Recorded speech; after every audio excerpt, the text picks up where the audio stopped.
the Whispering Peaks.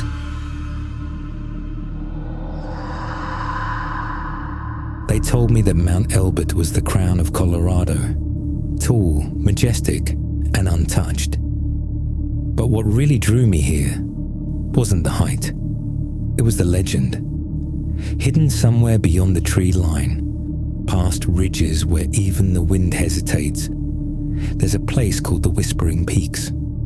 To reach it, you have to cross a clearing that locals say is cursed. If you step onto it after the sun has set, you'll hear voices, familiar voices, the voices of people you've loved and lost. But no matter how real they sound, they are never yours. Part 1. The Guide. It was late afternoon when I met him. The Guide. He looked as though the mountains themselves had carved him. A face lined with deep wind-edged creases. Eyes so pale, they almost seemed to reflect the clouds above. His gear was old, but well kept. A frayed leather strap over one shoulder, and ice sacks that looked older than I was. He walked with a slow, deliberate pace, as if every step carried the weight of decades spent on these trails. He spoke little, but when he did, his voice was low and steady, like the sound of distant thunder rolling across the peaks. He pointed out valleys glazed in late summer gold, streams that caught the light like liquid glass. For a moment, I almost forgot why I'd come here. Then, he stopped. We stood before a rotting wooden sign, nailed crookedly to a blackened tree trunk. Its bark was warped, as though burned long ago and left to smoulder in the wind. The carved letters were uneven, jagged, not made by careful hands, but by someone desperate. Do not believe anything you see on this clearing. I turned to ask him what it meant, but the guide was gone. No footsteps in the dirt, no sound of branches breaking. Just silence, the kind of silence that presses against your ears until you hear your own heartbeat. Part 2. The Clearing. The trail opened into a field of brittle, pale grass. The air felt heavier here, thick with a damp, earthy smell, as if rain had fallen days ago and never dried. Each step crunched softly beneath my boots, but my eyes were fixed on the mountain. Except the mountain seemed farther away now. Each step I took stretched the ground ahead, making Mount Elbert retreat like a mirage. That's when I saw it. One figure. A man. Or maybe a woman. It was hard to tell. Standing in the center of the path, their head tilted just slightly to one side. They didn't move. They didn't speak. They just watched me. Then another figure appeared behind them.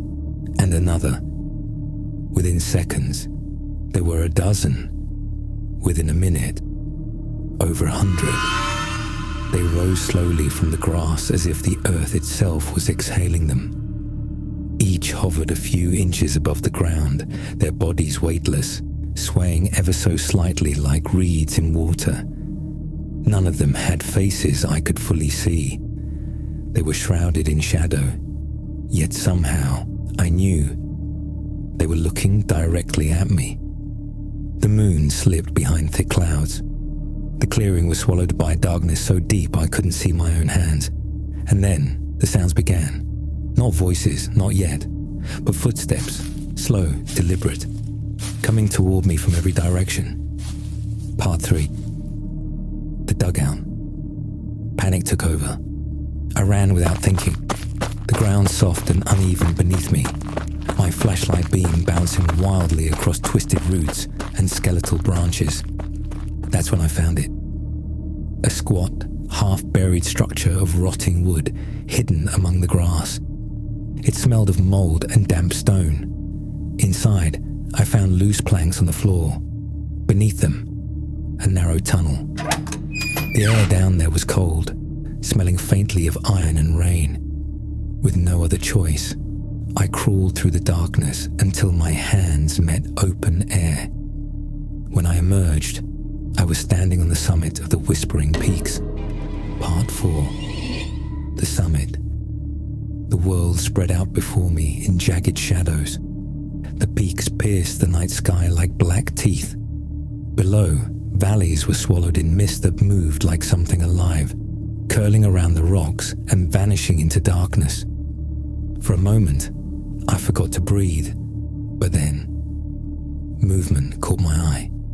Far below, on the clearing, they were coming. The 100 figures. From this distance, their movement was unnerving, slow, almost hesitant. But when I glance away for a second and look back, they were closer, much closer.